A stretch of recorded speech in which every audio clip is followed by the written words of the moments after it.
Well, make no mistake, everybody. Real transphobia exists. Real classism and ableism exists. And if you are disabled, low income, just have a little bit of mental problems, they want you dead. They do actually want you dead. I'm being wrongly evicted right now, wrongfully evicted. And what you're doing is illegal. I am going to be suing back. What you're doing is called retaliation eviction. That is illegal in the state of North Carolina. And I am allowed to complain about you and your public behavior. I am allowed to complain anywhere, online, to organizations. I have those rights. That falls under the First Amendment, free speech. And you also cannot say that I was threatening you, because the only thing about that is I was saying I will defend myself. Threats of self-defense are not threats. Self-defense is not a threat. What you did, you approached me here, the landlord of this place, Allison and White Management and Realty, Windsor Apartments in Newton. You came here trying to possibly assault me with two full-grown giant men, which wound up turning into three because a neighbor who claimed he worked here approached me too in the altercation. And you were the one that came to our door about such a stupid little incident with such aggression, saying, "I own this place." You can't own other human beings.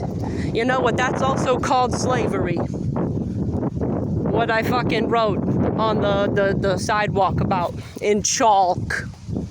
In chalk.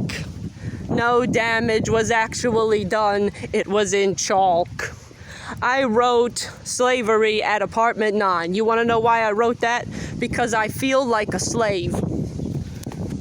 Because I am trapped in a female body, always having to do female roles. And so, yeah, I felt like a slave. And I feel like one. And the definition of slavery is to not be paid for doing work. To always do work and not be rewarded. That is what that word means. It is not a racial slur. Don't know where you got that from. Especially because I'm fucking a black man. Thank you very much. So it's okay. I will be suing back. I will be going to the news. I will be possibly contacting the LGBT people I watch all the time online. I will try to get on their podcasts.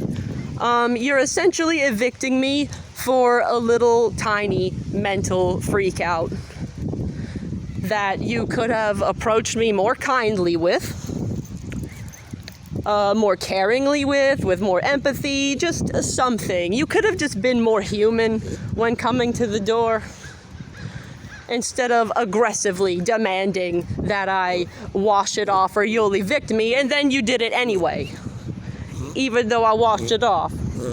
You okay, Layla? You okay? Come on, chill out.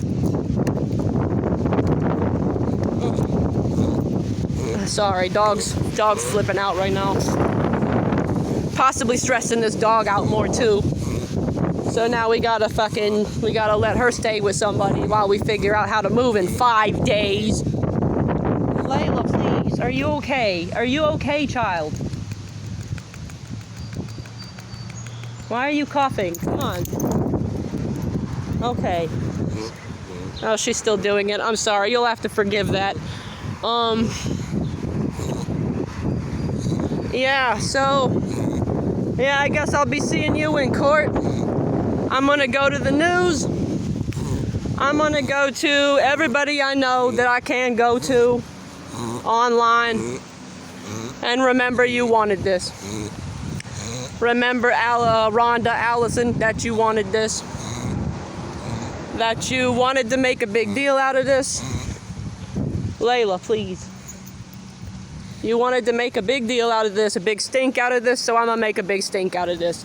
You're evicting someone for being trans. For having a little freak out from their gender dysphoria. I hope you know that. I hope you know that. I don't even make any money. I don't get disability, nothing. I'm trying to get it. Layla, please. Okay, I'm just gonna have to not move. I'm just gonna have to not move.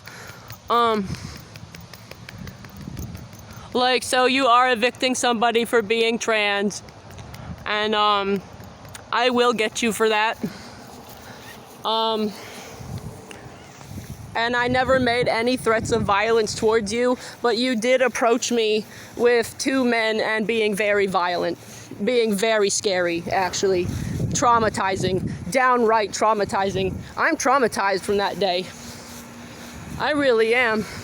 I was just having a bad day that day, a real bad morning, and you did not have to approach me the way you did.